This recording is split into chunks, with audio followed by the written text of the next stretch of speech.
Hello, all. Well, I just wanted to come on and give a really quick reaction to Ant-Man and the Wasp Quantumania. This is an entertainment and media channel, and as such, I am charged with giving commentary on things like Ant-Man and the Wasp Quantumania. There may be some spoilers in here, so if you haven't seen it, then you might want to turn this off. But at this point, I probably won't say anything that none of the other bigger channels has said. So, yeah, so my reaction. So, I'm going to be honest.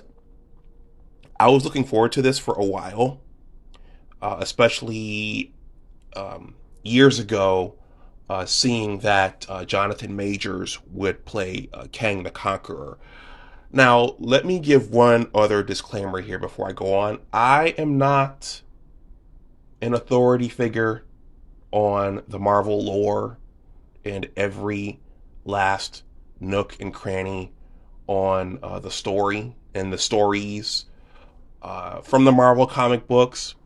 I, in large part, became familiar with the Marvel lore through the movies. So, the MCU phases 1, 2, 3, and unfortunately 4. So I know that some of the fans were upset about how some of the characters were portrayed in the movie. So I can't speak to that. I can just speak to my personal reaction to it. So here goes. So most of last week, I avoided listening to and watching everyone else's reviews of the movie because I didn't want to see any spoilers, and I wanted to go into the movie with my own impressions, and I wanted to form my own impressions and my own thoughts on the movie. So I was sure to avoid other people's thoughts and reactions to it. Some did leak into my psyche anyway, but that's to be expected in this social media age. I heard that a lot of people were unhappy with it, and as a matter of fact, as I sat in my seat, one of my friends in a text group said, "Anwar, don't go see it. It's trash. It's don't waste your time and your money." And I was sitting in my seat with my popcorn, getting ready to watch the movie. So I thought that was funny. I know that there's been a lot of talk about the money it's made. I can't speak to that. There's been a lot of talk about the Rotten Tomato scores versus what the actual audience has liked. And from what I've been seeing, the audience actually scored the movie higher than Rotten Tomatoes did. So when I go to movies, me personally, I'm simple. I want to be entertained, and I want to see a good story of good versus evil, particularly in this superhero genre. I don't necessarily want to see any woke messages, or I don't want to be bombarded. I don't want to be bombarded with woke messaging while I'm trying to enjoy a nice story of good and evil. And so that's what I look for. I just want to escape for a couple of hours from this real world, and I want to escape and be absorbed into a story. And I think they achieved that. I was really trying to pay attention to every nook and cranny and every detail, and I was trying to pay attention to how closely they stayed to Avengers Endgame, and I thought they did that. I thought that they built the suspense really well in terms of Hope Van Dyne's mother. I can't think of her name right now. The character played by Michelle Pfeiffer. She knew something about Kang, and she didn't want to tell her family, and they didn't reveal it until further into the movie. So I'm saying this to say that I really just tried to pay attention to every detail and everything that was going on. And I thought that there was a nice, from Act 1 to Act 2 to Act 3, I thought that there was a nice steady build in the action. And I thought that there was, I liked the way they opened the movie with the mother knowing Kang, the mother. Let me see what her name is before I go on. Okay, so the mother, Janet Van Dyne, played by Michelle Pfeiffer. She met Kang at the beginning of the movie, and so there was a backstory there. There was something she was withholding from her family and from us. And I thought that I liked that because it added some suspense to the film. His daughter Cassie, she had taken an interest in social causes, and she had worked on her own little science. She had worked on her own little science project, and that's what sucked them into the quantum realm. And then we learned more about Kang, and I was really, really interested to see how Jonathan Majors would play Kang the Conqueror, because I think one of the things that we've been missing from most of these offerings and productions in Phase 4 is a nice bad guy, a nice villain.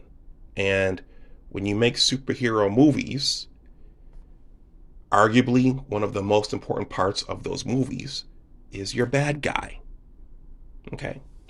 So I was pleased with how he played the character, and I was pleased with his portrayal of Kang, his power, his intellect, and his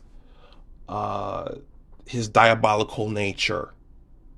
I was pleased with that. I was pleased with how Jonathan Majors portrayed that character. And I think that, well, from what I've been hearing, he's going to be the next bad guy. He's going to be the next overarching bad guy. So from what I saw last night, I think that's good. And I think that they have to get back to telling an overarching story and then stitching all of the smaller stories to that overarching story. And that's been one of the criticisms of Phase 4. And that's that there's been no overarching thread. There's been no overarching bad guy. And I think if they can do that going forward, I think that will be very, very good for the MCU in general, even though it seems, from what I've been hearing, that a lot of people have lost faith in it and a lot of people have given up on it. But I was entertained. I liked the story. I liked the action. I liked the portrayal for the most part of the quantum realm. I think the quantum realm has been gradually um, we've gradually learned more about the quantum realm uh, through the course of the end of Phase 3 and now into this movie. So we've been gradually learning more about it, and I thought what they showed was kind of cool. Now, I'm going to admit, I am not an expert on CGI. Well, there are a lot of things I am not an expert on, but I am not an expert on CGI, so that's one of the things that was highly criticized about this movie. And most of the Marvel productions as of late was the quality of the CGI. So I did not enjoy the MODOK character that was probably put in there for comic relief. And once again, I'm not an expert on all of the source material, so I do not know the nature of MODOK in the comic books, but I do remember Darren from the first movie, and to see him mutated into that character, it really reminded me of something from Dune. It reminded me, yeah, it reminded me of some of the imaging from the first Dune movie, and for me, it was kind of seeing that character was kind of macabre and a little bit off-putting and maybe a little bit depressing. But he died at the end. Well, there's a spoiler. Yeah, MODOK dies at the end. So that's what I wanted to say about the movie. I was entertained, and that's what I was looking for. And it seems like they are going to start stitching a larger story together for us with a villain, with a master plan. And when you're telling a superhero story, I think that's what you want. You want a really, really diabolical, bad, and evil villain with a master plan, and you want all of your heroes to come together and to have to figure out how to defeat that villain. And I think if they can get back to that, I think they're golden. If they continue going the way that they went, or if they continue going the way that they've been going, then the whole thing will tank. Though some would argue that it's tanking already. All right, everyone, I'm going to stop this. This is Big Discussions 76, Entertainment and Media. My name is Dr. Anwar Youssef Dunbar. Please like, share, and subscribe, and leave a comment underneath this video if I've said something that resonates with you. Let me know if you thought the movie was good. Let me know if you thought the movie was crap. Please like, share, and subscribe. If you want to donate something to the channel, that information is below in the description box. Also, please consider joining the Big Words LLC Newsletter. In addition to being a YouTube content creator, I'm also a writer, and I am working on my own book. So with that, I am going to wrap this up. As always, stay safe out there.